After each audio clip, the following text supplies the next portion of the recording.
Star versus the Forces of Evil and Star Marco's Guide to Mastering Every Dimension belong to daron, nefcy, Disney Channel, and all other people associated with its creation.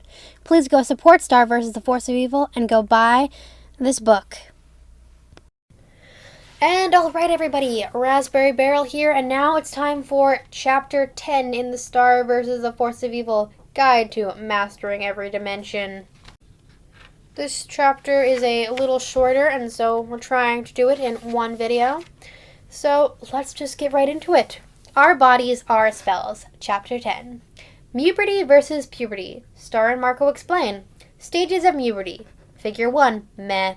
Figure 2, it's like a love for bacon.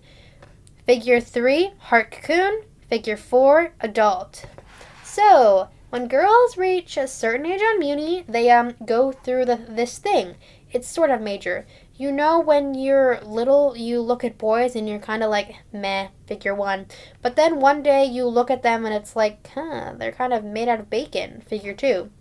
And it's like you've never eaten. You're so hungry and the only food you want is bacon. So you try to hide out, but that doesn't work and you basically cocoon into a locker or whatever, figure 3. But then you blossom into a flower, alien, butterfly creature, figure 4. The problem is, boys are everywhere. So basically you gotta like cocoon all the boys into this little purple stuff made from hearts, and you gotta grow wings and extra arms, and it lasts a few hours, and hopefully at the end everyone is okay. And the cool thing is you get to keep the little wings. And as we know from the Magical Book of Spells, it's not girls on Muni, it's magical princesses on Muni. This makes no sense whatsoever, says Marco. Is this scientific? I had to improvise, okay? And hey, I may have grown wings, but your body-changing stuff was way crazier than mine. Maybe we should talk about that, says Star. Talk about my changing body? No way are we talking about that. All the things my body may or may not do are strictly private, says Marco. Ew, gross, as Star. I meant changing body, as when your arm became a monster arm and when you grew a giant beard, Marco. All of those kinds of changes? Oh, those kinds of changes. Great transition, Star. When not to skim, or oops, what happened to Marco? I don't always have time to read my spells before I cast them, but when I do, I'm always glad I did. Not the case with Reliceo, Demonius, and Festica. Had I read the entire description of that spell, I probably would have used something different to mend Marco's broken arm. Sometimes when I'm in a hurry, I sort of skim my spellbook. Skimming is a reading technique I learned at Echo Creek Academy. When you read for keywords and ignore everything else. Here's how the Reliceo, Demonius, and Festica spell appears in my book. I've gone ahead and highlighted the key words. I read before I cast it. As you can see, the other words were sort of important too. Reliceo, Demonius, and Festica. She did not read this part.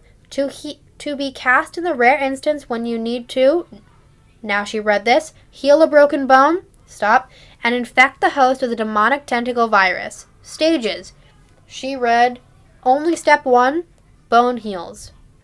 2, virus braids itself into the host's skeletal system. 3, healed bone hatches into a sentient tentacle being.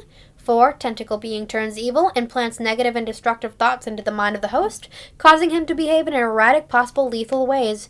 5, tentacle being eventually takes over and control of the host. 6, host dies. And all of us spellbook readers know that this is a spell from Crescenta the Eager, and it's also the spell that Glossaric cast on Romulus for his weird snake hands. Not dissimilar to when I took it upon myself to grow Marco a beard. Here's how that spell appears in my book. Again, highlighting only the keywords that jumped out at me. Sparkle Dust Beard Expand. To be cast in the rare instance when you need to, she read, stimulate beard growth in a host and suffocate into with said beard. Stages. 1, beard grows. 2, beard. And she stopped reading there. Step 2 continues. Beard continues to grow. 3, and grow and grow and grow. 4, and grow and grow and grow and grow. And 5, host dies. This is another spell from Crescenta the Eager. Foods teens need for growing and stuff. After all that evil monster fighting and dimension hopping, a princess can really work up an appetite. When I'm starving and need to feed my body some healthy foods, I call on Marco to cast earth magic on my tum-tum with this super awesome nachos, and he's agreed to share the secrets of this magic with you.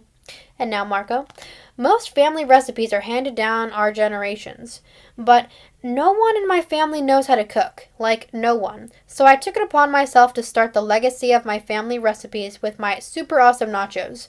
My nachos have a few key layers: pre-seasoned chips, frijoles de la... Okay, sorry guys, I can't read this, it's Spanish. Frijoles de la olla, Spanish for beans from the pot.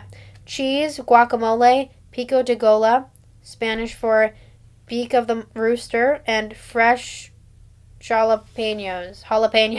Sorry, guys. Marco's super awesome nachos. Here's what you will need. And I'm pretty sure this is actual cooking, so I'm going to try to get a good picture so you can remember. Okay, here's what you'll need. Chips. Bag of corn tortilla chips. Juice of 1 lime. 1 1/4 teaspoons cumin, 1 tablespoon paprika, 1 pinch cinnamon, 1 pinch chili powder, careful. Frijoles de la olla. P.S. Until you're a master nachoist like me, make sure your parents are around to help you cook. Pico de gallo. Store-bought will do the trick. Put a can of pinto beans into a pot with a tablespoon of olive oil. Bring them to a boil, then reduce to a simmer for about 10 minutes, adding salt and pepper to taste. And sorry guys if you can hear some talking in the background. I've got brothers getting ready for school downstairs and they are so loud. Guacamole, or sub with store-bought if you're lazy. 2 avocados cut into small cubes, juice of 1 lime, 1 tomato chopped, 1 jalapeno seeded and diced. Salt, pepper to taste. Mix these ingredients together in a bowl for about 20 minutes before serving, then cover and refrigerate. Cheese sauce. No shortcuts, you must not be lazy about this. 4 tablespoons butter, 6 tablespoons flour or cornstarch, 1/4 cup milk, 1 block of soft cheese shredded, pepper jack, soft cheddar, etc., 1 pinch chili powder, careful. Prepare the cheese sauce. To make the cheese sauce, you're going to start by making a roux, which is a French word. It's a base that gives sauces a nice thickness. Melt the butter and whisk into the flour. Cook until it starts to bubble. Then lower the heat, whisk in the milk, and allow mixture to return to bubbling before adding in the shredded cheese slowly, bit by bit, as it melts. The chips. Place chips in a pepper bag and squeeze lime juice into the bag. Sprinkle spices onto chips, then close the bag and shake to coat. Combine. Flour chips onto an oven. Safe platter in a couple of layers, then ladle the beans and some bean broth onto the chips. Sounds gross, but it's amazing. Trust. Place the platter into a preheated oven at 375 degrees for about 10 minutes to warm the chips and bind them with bean juice. Remove the platter from the oven and generously ladle the cheese sauce over them. Cover with cold guacamole, pico de gallo, and chopped jalapenos. It's important the fresh ingredients are cold to add contrast between the hot chips/bean/cheese layers below. Serve this delicious mess immediately. Now that you're done, do the world a favor and don't take a picture of your food. No one wants to see that. Psst. Great with watermelon, agua fresca, or iced horchata. And that was chapter 10, and that was really nice. We got to learn how to cook some things, and I have to apologize again. I can't pronounce some things, especially other languages, and for some reason I can't say jalapenos. So we learned about Mewberty and how Star explains that it's a lot like loving bacon. I personally don't like bacon, so I just have to try to understand that differently. And we learned about when not to skim. So basically, don't skim.